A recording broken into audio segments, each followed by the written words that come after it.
Welcome back to XDI Live. I'm Brian Spellman. And I'm Andrew Sparrow. Today, we have a fun-filled, content-packed show for you. That's right. We're going to get updates from the Logic Factory, talk about food and beverage, look at sustainability and Dassault systems, and talk about Andrew's mom. Talk about my mom. Right. You said you plan to talk about manufacturing and operations management. That's more like it. I can't wait. And with that, let's get on with the show. Everyone, please, any questions, any comments, any thoughts, throw them in the chat. We're going to grab those as we go through the show. In the meantime, ready, set, let's go.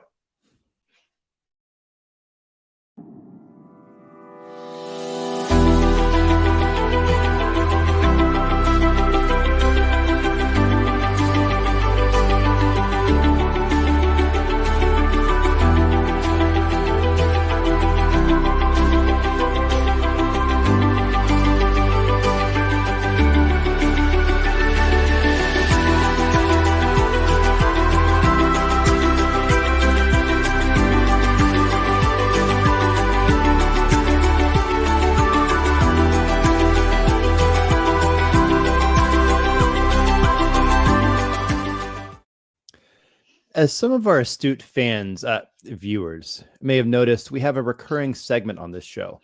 We want to keep our audience updated on important developments and solutions that can help them and their businesses. That's pretty logical. Exactly, which brings us to the Logic Factory section. So this month, we bring back Roel, our good friend and partner. We had the opportunity to pre-record a session also with Manoj, but we'll get back to that very, very soon. You may remember Roel from our last show, but just in case you don't, he has been with the Logic Factory now since day one. And I think there may be even an anniversary coming up. They are our joint partners in crime for Delmea and in the supply chain and optimization area. Yeah, with that, let's welcome Roel to the show. So, hey, welcome back to the show. Good afternoon, Brian. Good afternoon, Andrew. Can you hear me very well today? We can hear you. Loud and clear. Yeah, thanks for joining us. I'd like to get up to speed. We talked, as Andrew mentioned, a bit last show, but we want to find out what has been happening with you and the Logic Factory since we last talked to you. First of all, guys, I don't know what this show is doing actually, because I cannot go to a supermarket anymore. In normally there are millions of fans. I need to give autographs everywhere. It's enormously so. You know, it's great to see you with It's great to see you without your baseball cap and your shades on. It's nice to be able to recognize you again. Yeah, I get you. We forgot to warn you about that after the first show. Yeah, you could have done that. So well, the most important thing that actually happened in the last weeks with the Logic Factory is that last Tuesday we indeed celebrated our 15th anniversary as a company. Congratulations! Thank Congratulations to you all. And yeah, it's been a big ride, and it's tremendous, and we're looking forward to another 15 to 30 to 45 years or something like 100 or whatever we want to go for, right? And no, first quarter been very well. It's looking very promising for the whole year. We are very excited, and the partnership with XDI, no, we are. It's going very well. Excellent. Okay, so let's jump into one of your big industries. We're seeing a lot of impacts using these technologies in the food and beverage world. Ro, what are the typical problems that you have found that companies are needing to tackle in food and beverage?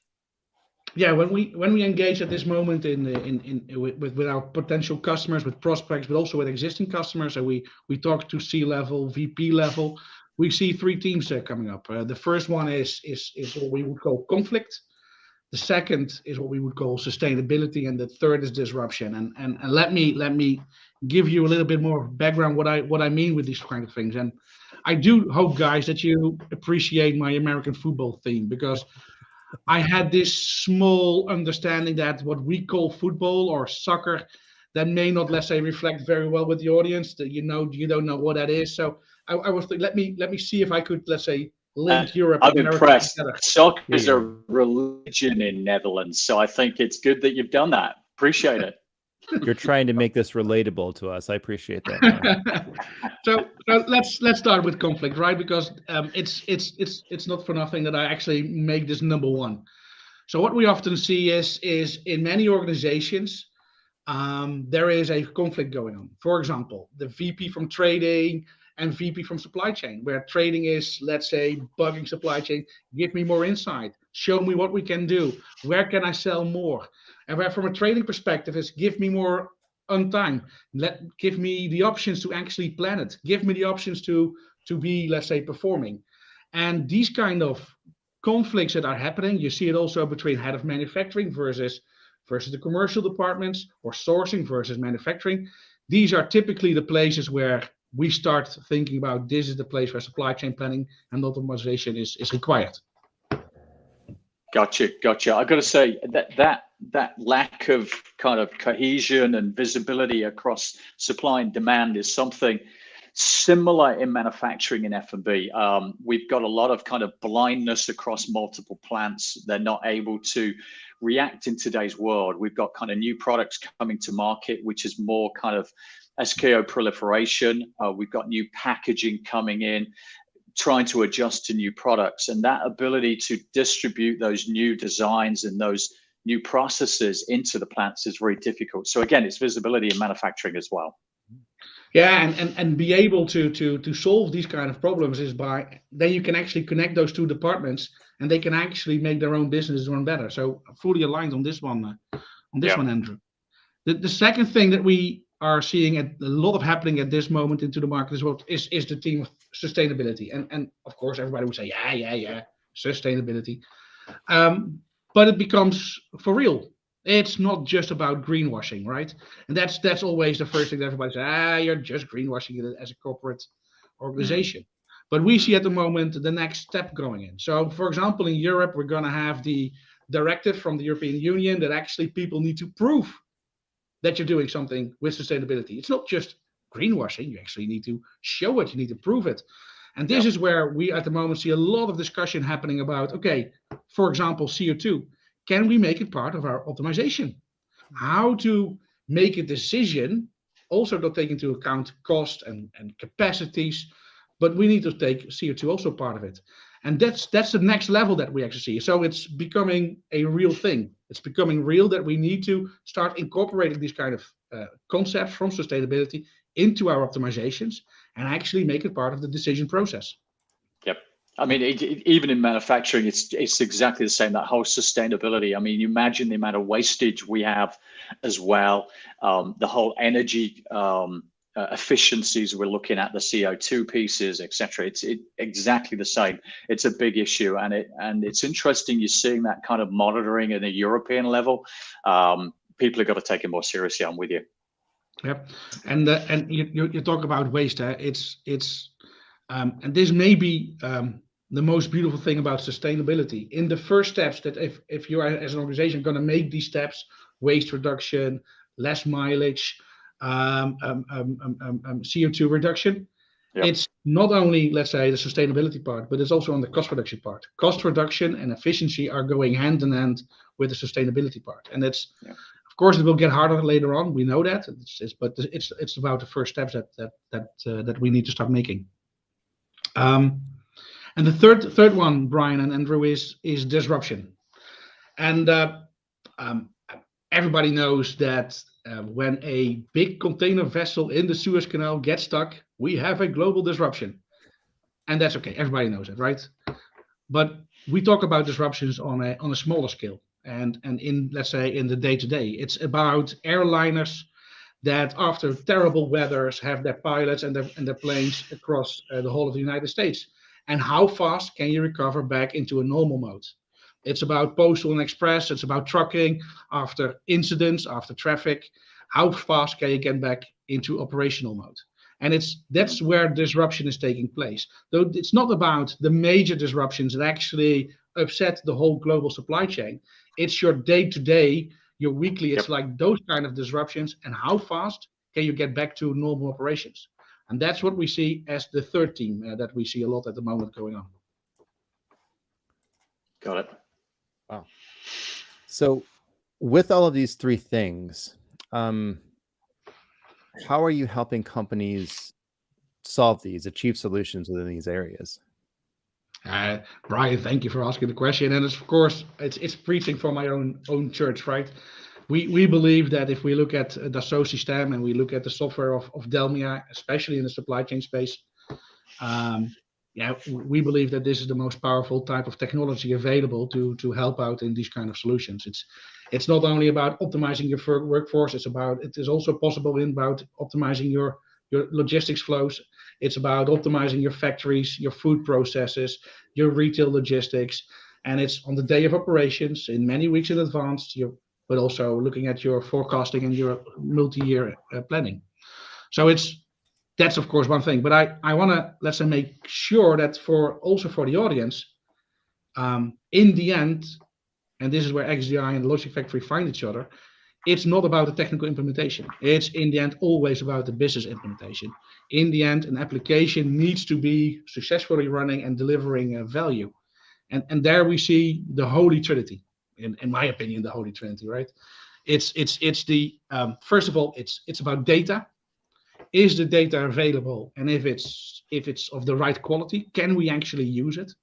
If that's not there, it's going to be very difficult to have a successful business implementation.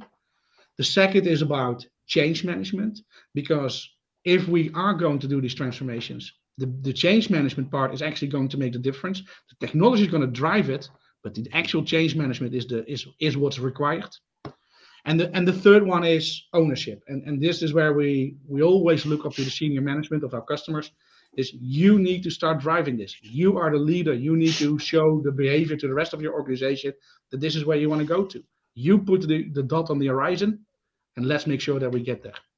So your point of the data, the change, the ownership makes a lot of sense. But the one thing I'm confused about is in that image that you just gave us for the Holy Trinity, the one sport that was missing from that was the one that's your favorite. So does that mean you don't like it anymore? Well, actually my favorite, and I'm going to tell you a secret, is actually rugby. That's even worse. Yes, Andrew, I know it. Six Nations. Come on. It's beautiful. And, let's not mention that, please. No, there was one country not on the top. Yeah. But, anyway, moving swiftly on, please. Yeah. You got it. No, going back to your point, I think you're absolutely right. And it's people, process, technology again, isn't it? I think I'm looking forward to when we go forward in the years that the IT department, actually, there's no longer an IT department because business is IT, IT is business. It's all one and the same. So everybody in business needs to understand the technology side of things. It's seamless. It's overlaid perfectly. So there we go. Talking of the future, where is that taking us in the future, Rob?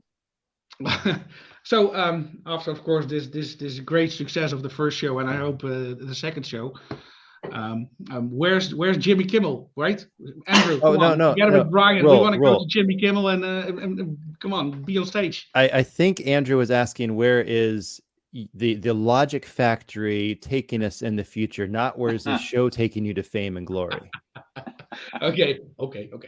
So now let's talk about a few realizations. If you become a little bit older at some time, you can actually have those luxuries perhaps.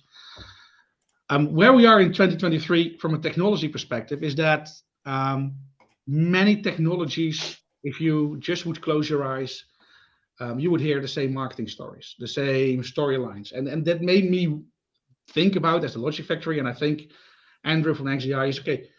If the technology sometimes from the marketing perspective is not anymore unique, what can we as consulting implementation, what should we then actually do to make it better? So that's one of the things that we started thinking about. And starting from this process, we came to the insight about there is systems applications which are all about hygiene and they're, let's say, money makers. And if you talk about typical hygiene related type of processes, you talk about CRM, ERP, finance. And 20 years ago, those solutions may have been a moneymaker. That's been perfectly true. They even been a moneymaker 10 years ago. But now those processes are very well qualified, very known. The systems and the applications are very much always the same. And you need, as any organization, from small to big, you need to have those hygiene systems. But now we come to the moneymakers. Because that's where I think XDI and the Logic Factory, together with the software of Dassault, we can make the difference. Because if we look at design, if we look at manufacturing, and in our case from a supply chain planning perspective, this is where we are with optimization, with medical med optimization.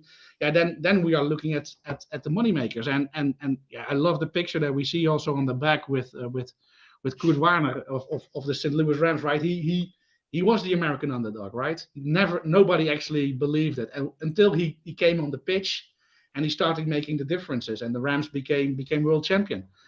That's where I always position us. It's like you may not see it immediately, but when you start believing it, when you start running it, when you start running the money makers, the customers that we have, that's when they also see the difference. And it's like, poof.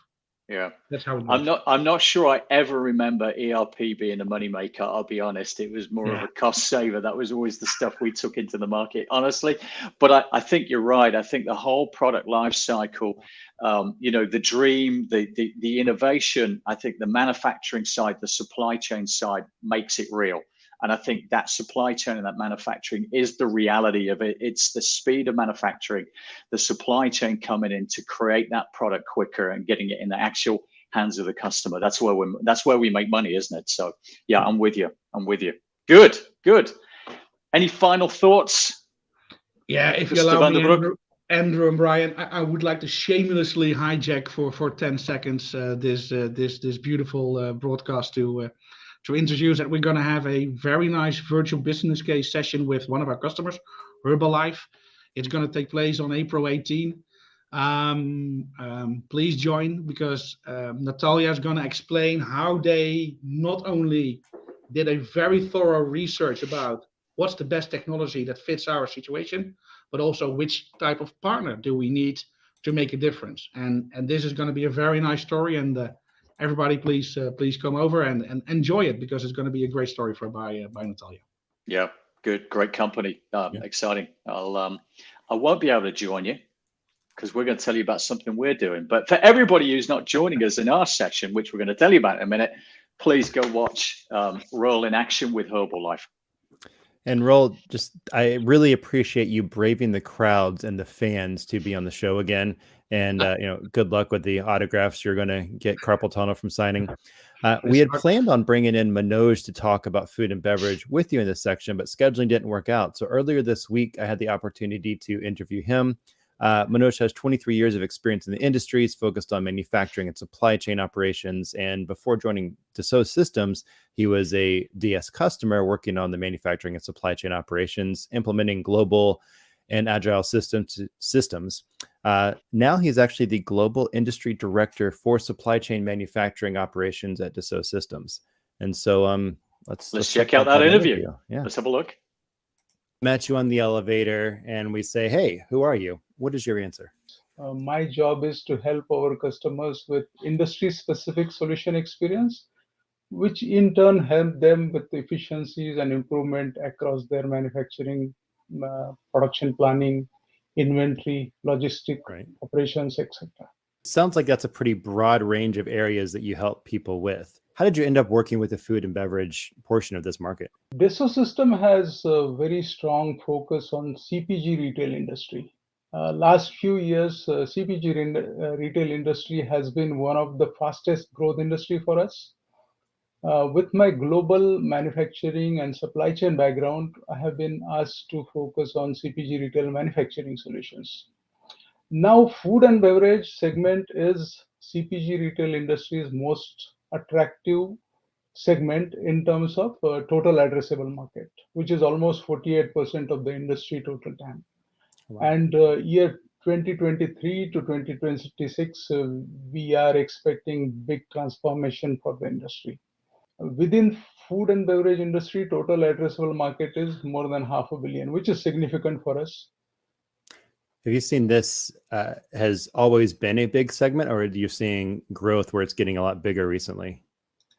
With recent geopolitical changes, we see war in Ukraine and post-pandemic impact, this is becoming very, very significant. Okay. As you're helping companies, what are you finding are the biggest things that they need to tackle, the biggest problems, the typical problems companies are having with food and beverage? In food and beverage value chain, we see two broad groups, raw material companies and their clients, food processing companies. So when it comes down to raw material companies, most of the time, these are very large companies specialized into food ingredients and commodities. They are typically into food trading, storage, initial processing, and supply chain and logistics. They maintain their warehouses globally. With the post-pandemic impact and recent geopolitical challenges, supply chain and logistics issues contribute to bulk of the problem statement we hear from our customers. How do I sense my demand accurately? How do I optimize my inventory and save on logistics cost? How do I perform my S&OP simulation? Now let's look into food processing companies. They are typically recipe makers. They are the one who actually developing, producing, packaging, marketing, and selling food and beverages items to the consumers. Mm-hmm. Consumer expectations, product quality, consistency, taste, nutrition quality. Even though you are dealing with raw material variations, still need to ensure food taste and nutrition value. Then you have to deal with raw material storage, batch management. Sometimes you have to manage unique storage situations. Since you are making different recipes, you need to deal with frequent changes in your assembly line setup. You have to do the space management. You have to, in short, you are looking into very, very agile manufacturing and supply chain operations. So you've got the just supply chain end on the supplier's end. From the customer side, we have the expectations. They want their food to taste the same, to be good quality, consistency, all of that, and cost. And with that in mind, and with what you're doing, how are you actually helping companies achieve solutions in these problem areas? We have 4 key solutions. Operations engineering, we call it OPE. which covers manufacturing engineering, process design, simulation, ergonomics, etc. Then we have operations optimization, we call it OPO. This covers manufacturing planning, scheduling, a full suite of supply chain and logistics solution. Then we have operations execution, which is manufacturing operations management linked with production quality, warehouse, maintenance, workforce. And then we have operations collaboration, which is very important. Obviously, you need continuous improvement environment to collaborate. So we have an intelligent cockpit to slice and dice data, and we have a platform to keep digital track of all the actions and collaborations. Let's dive into, I guess, the warehouse aspect of all of this. What can you give us an overview of the Delmia MOM model? Warehouse can be your distribution center when you are a food and beverage manufacturer. It can be linked with your actual manufacturing. You need a cold storage for frozen goods. You need a special storages for confectionaries. In food business, there is a big market for redistribution. Redistributors are typically those who buy from brands and they supply to restaurants, small retailers, stadiums, etc.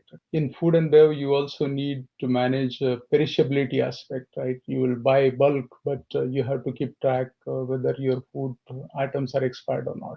And then you also have a special packaging requirements. This last couple of years, there is extensive growth of e-commerce, and most of the warehouses, food warehouses, are invested into packing lines because they are shipping directly to the consumer. Considering all this, we help our customers with space simulation and management of the space. Then we do inside warehouse traffic simulation and optimization of that. We help them with the yard management. We help them with inventory optimization, stock optimization. Then asset management, workforce management, workforce scheduling. We also help them to track carbon footprint, right?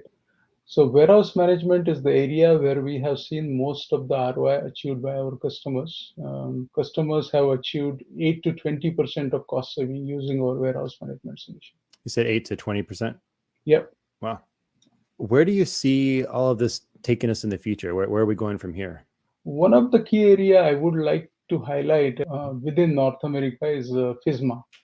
FSMA is a Food Safety Modernization Act, especially Section 204D, about comprehensive traceability and record keeping requirement.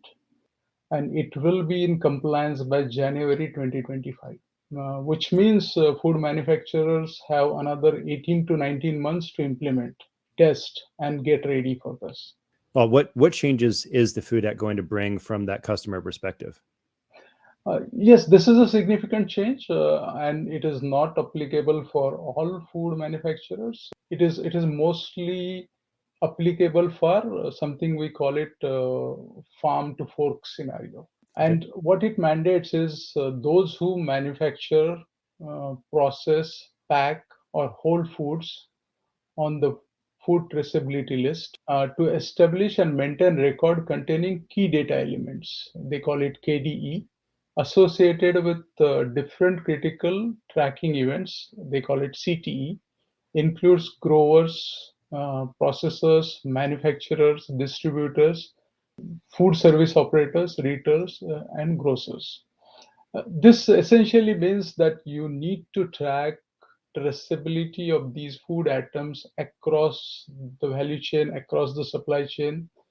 And this is something analogous to what medicines do today. Do you have any other areas to bring up of how that really is going to affect the industry in general? Food manufacturers and food handlers, packers, they are expected to track all critical events. They call it key data elements. My advice to the customer is, since we have 18, 19 months, start it early. Take this opportunity that so that you can design for the future. And this is also opportunity to plan your transformation. If you plan it right, then you can really make your business future-proof. So the key takeaway there is don't wait till the last minute or the last month here to get everything done, which reminds me, I think I forgot to actually eat some food before starting this interview with you, which reminds me about the kitchen. So I'm just curious, do you have any thoughts about what's going on with the kitchen? You can tell me. Yeah, kitchen is an important aspect. Let's take example of hotel chain or airline catering company. We have a solution for them. Using our 3D experience platform, we can help customer to build virtual twin of their kitchen. This virtual twin, using it, customers will be able to capture and integrate all the process data information into one virtual environment to ensure consistency. It will enable the facility operations manager to respond faster and more efficiently to changing the situation. Virtual kitchen can be also be a collaborative workspace that fosters social innovation, and it increases productivity, and employees across business processes can be shared based on their knowledge, right? Improvement in the on-time delivery performance for catering services up to 99.5%. Do you have any final thoughts that you would want to, words of wisdom, final thoughts you'd want to leave with our audience here? For this food and beverage industry, consumers are becoming more and more knowledgeable and savvy when it comes to what they put in their body as a food, right? So Yeah. for food and beverage manufacturers, this translate into increased demand for clean food, less chemicals, more nutritional value, more transparency and traceability. We just talked about FSMA. As the consumer want to know where this food come from, and if it's sourced ethically or not, something like that, right? Yeah. So this also means we will continue to see supply chain and manufacturing transformation in next decade. A lot of changes we are expecting to come.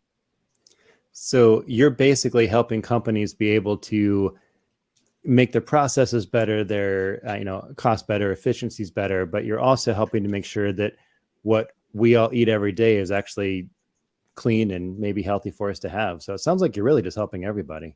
That's ultimately our goal. I don't know about you, There you Andrew, go. but I'm suddenly hungry. It is a big industry. Well, I mean, as you say there, we never stop eating, do we, as a nation? And as emerging economies come through, they tend to be a little more affluent. They tend to eat a little bit more. Unfortunately, we all suffer from that. Basically, it's new products that are coming into the market, a huge amount of options now that we're getting globally, farm to fork, highly personalized, healthier products. F&B pressures are everywhere, that they're having to handle increasing kind of this FSMA stuff coming in, the Food Safety Act, resulting in cost pressures. And that's before we even consider sustainability. So huge amount going on in the sector. Thank you to Manoj for doing that. We were going to lead into a news section, I know, but I hijacked that because I wanted to talk about Co briefly. Oh, yeah. So we have got coming up in, I think, a week and a half or something like that, Co over in Miami. It's my first time, which some people may find surprising, but I know you went last year, Brian. What's it all about? Well, it's a super exciting experience because we, in a lot of conferences we go to, they're always run by, companies who are making software and selling software. And what I found was really neat about Co is that it was put on by the users of the software. So you get a different perspective of everything. And so I've gotten a lot out of that for the past few years. And yeah, I think it's great. So I'm excited you get to experience it too.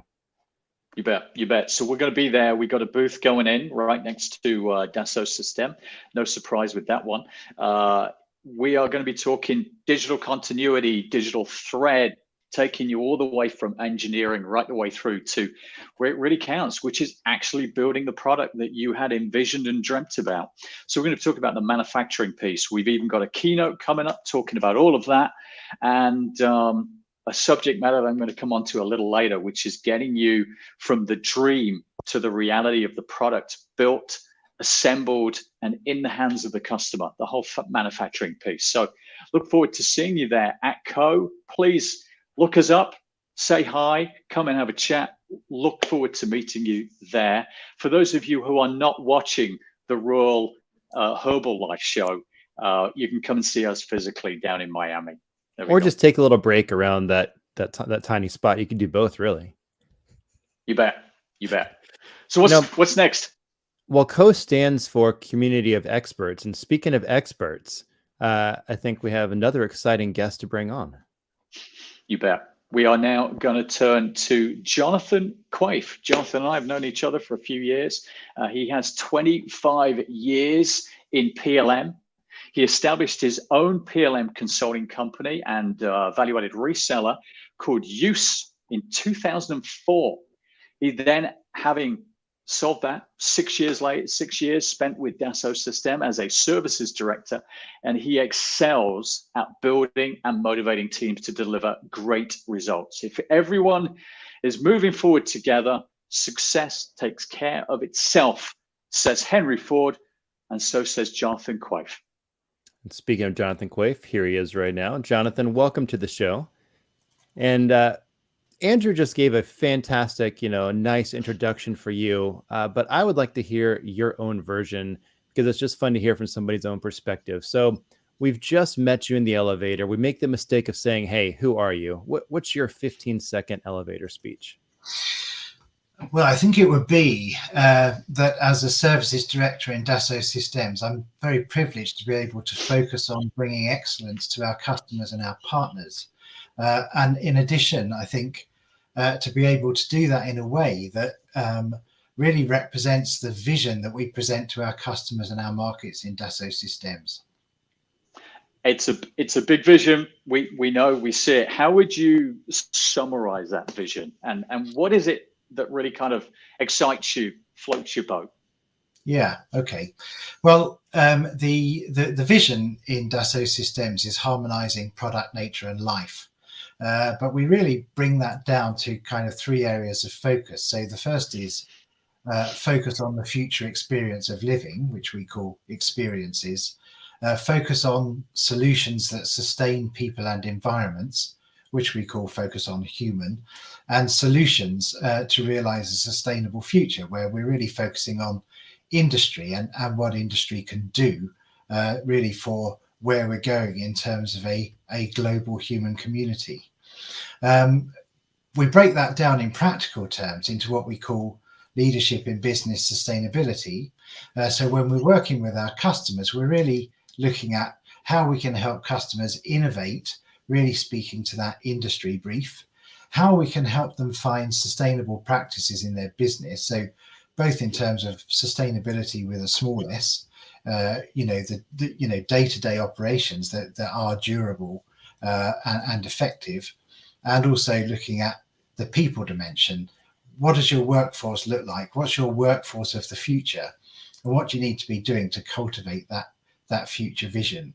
So, to me, working in Dassault Systèmes, that really brings us to an emphasis on positive change, shaping how we emerge as a global human society, and focusing on 2 elements of sustainability that I referred to. The first is actually everybody's got to make a buck, everybody's got to keep their businesses running. There's a level of sustainability in that pragmatism, but also we have a strong emphasis on sustainability with a capital S, which is bringing everybody towards finding ways to contribute towards a solution in terms of potentially catastrophic climate crisis.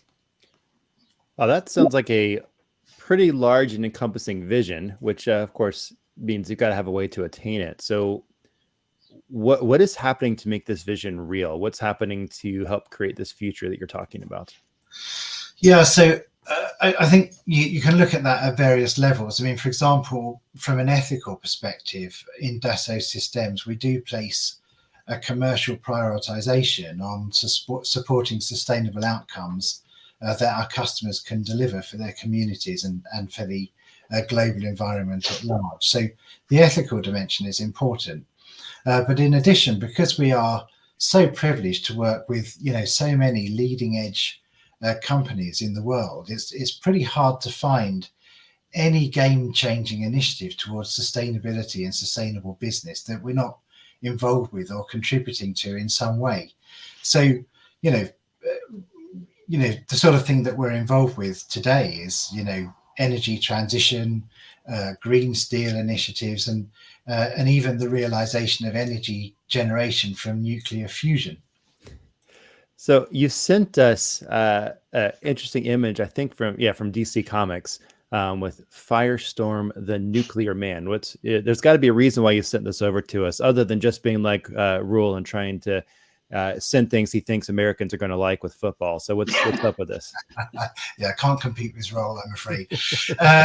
So I mean, I think the reason I shared this image, I think primarily, is it comes from the 1980s, and the vocabulary that's here around fusion is quite astonishing. So the fury of fusion unleashed is a caption on that comic book cover, and really, through most of my life, there's been a kind of mystique around fusion. It is a thing of science fiction, and that tenor has really punctuated most of my life in terms of discussion and awareness of potential energy generation from fusion. So we were talking about fusion energy even back in the 1980s, and it always was 15 years away. And what I find amazing today is that actually now it really is 15 years away. I mean, the investments are now being made towards building infrastructure around an almost inevitable eventuality of fusion as a reality in our lives, in our lifetimes.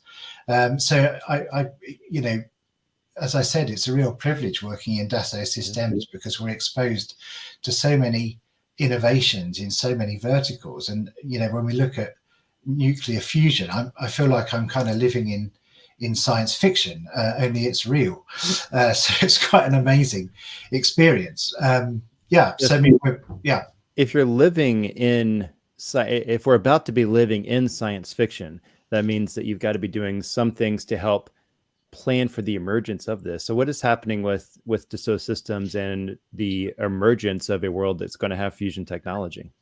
So when we look at the businesses that are actively moving now towards a future in fusion, they're at kind of the beginning of an incredibly long and complicated journey in terms of taking a concept to a reality. So they're at the early stages of embracing and delivering massive infrastructure projects.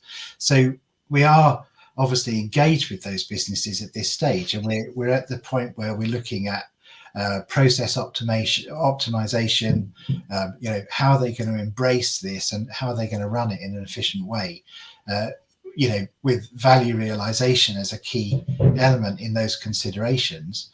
And primarily, I think at this stage, we're really looking at the development of information systems that will underpin, these, momentous endeavors as they go forward.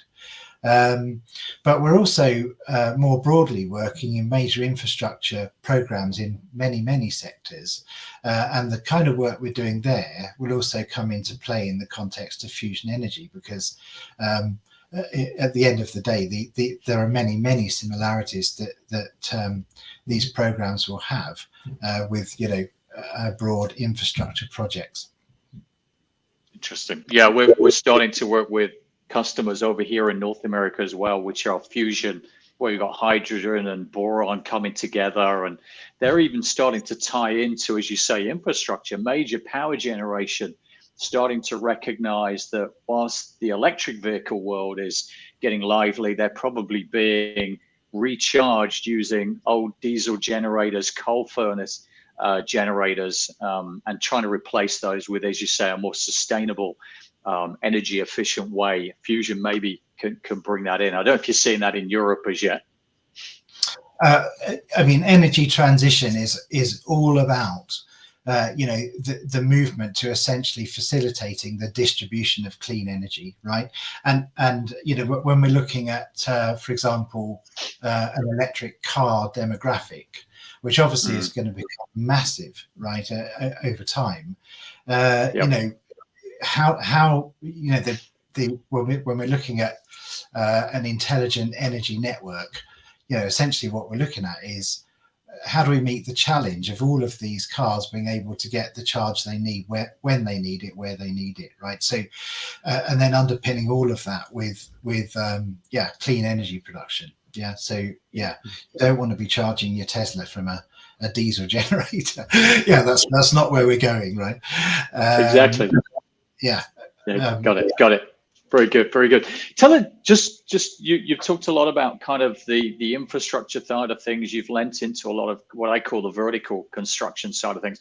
What about on the civil engineering side of things, the horizontal?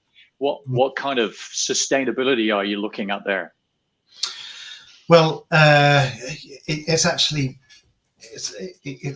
I think it would be harder to answer the question, what kind of sustainability initiatives are you not looking at, really? Right.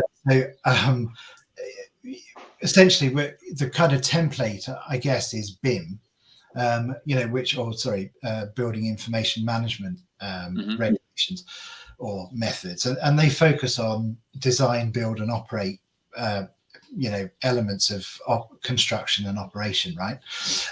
So if we consider, for example, design, it was Manoj mentioned that one of the capabilities that we bring is the capability to track and manage carbon and environmental impacts through a design life cycle. So we can use our LCA tool to plug into a bill of materials or a bill of process, plug into 3D data, and as you iterate your processes or your design, you're also iterating your assessment of your environmental impacts, including carbon emissions. And obviously the reason you're doing that is as you evolve your design or your bill of processes, you're actually positively impacting on that to reduce the impacts and the emissions.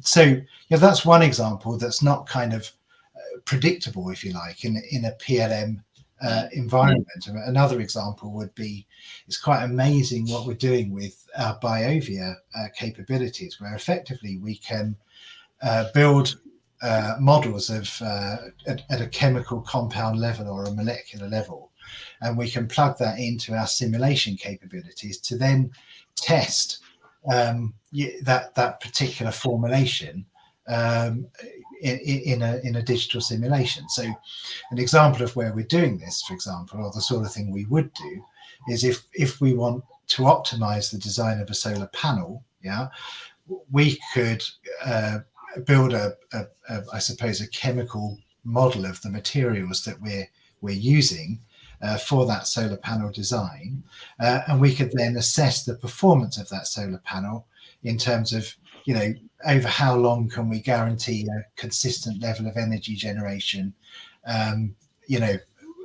within a particular range of acceptance criteria, right?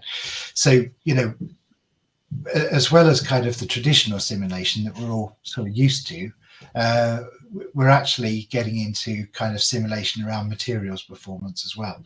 So neither of those are what you'd expect me to say, I think, sort of talking in a typical PLM domain, but they're really interesting areas where we're bringing technology to bear.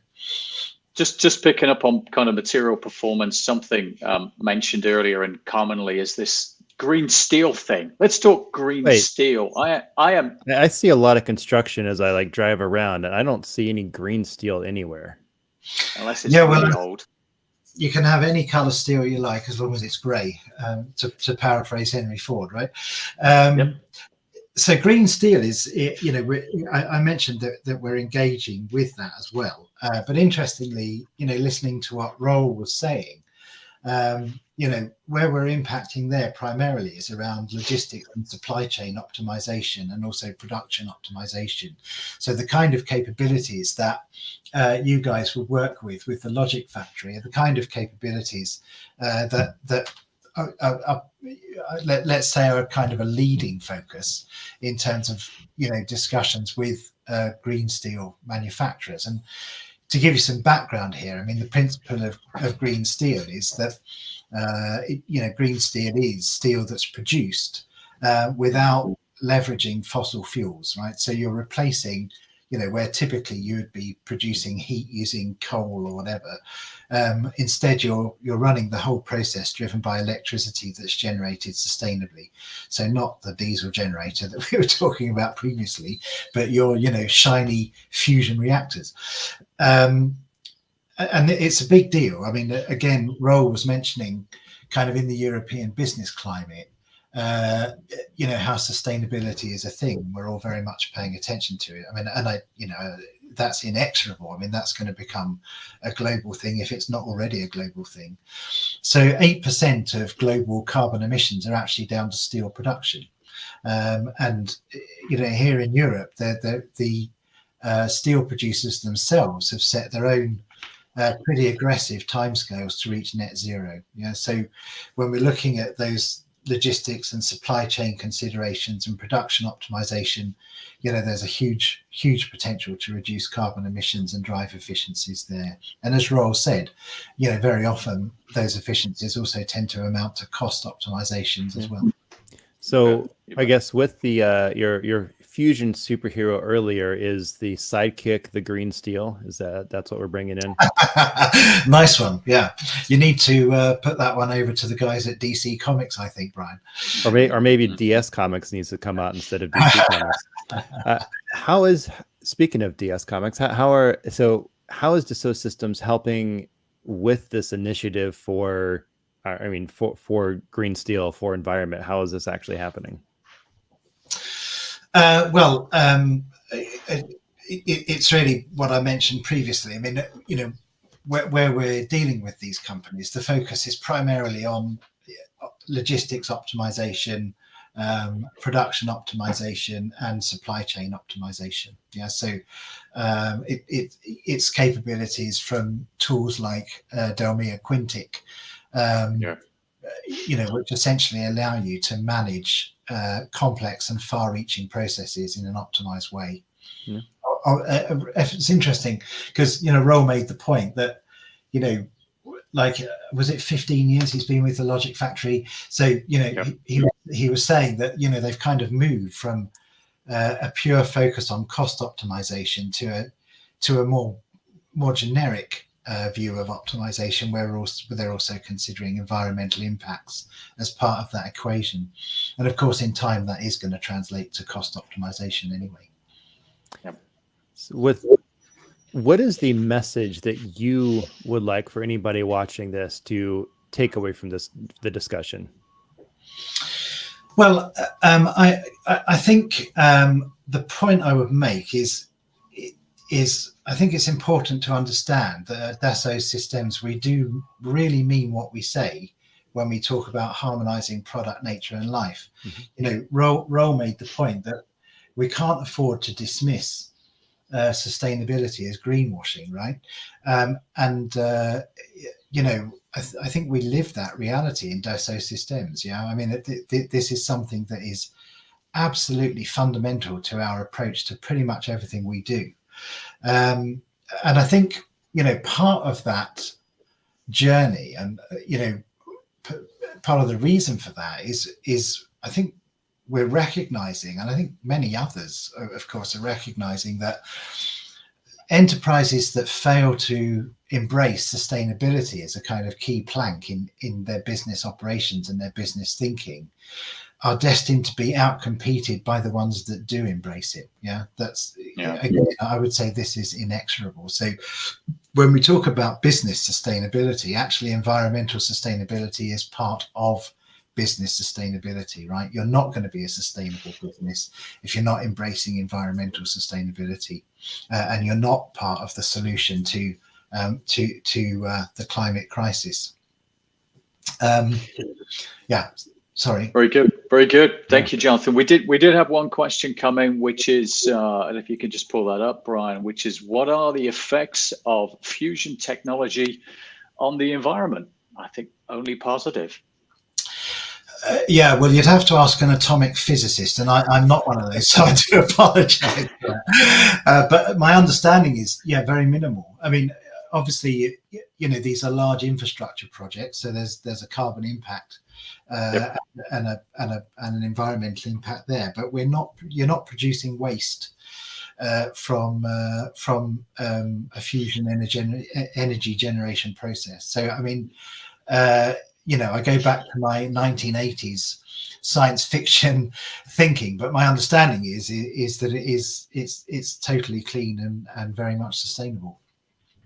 Very good.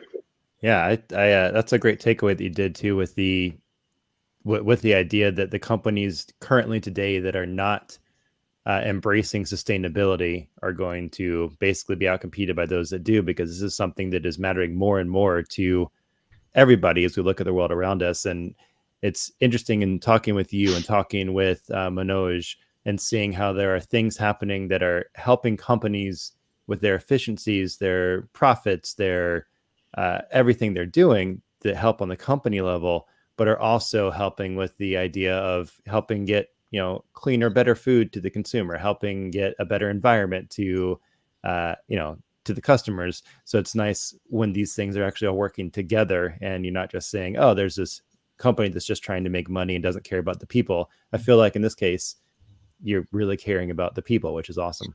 Yes, I mean, that experience theme in our vision is very much part of a holistic vision, right? Yep. You can't take one aspect without the other.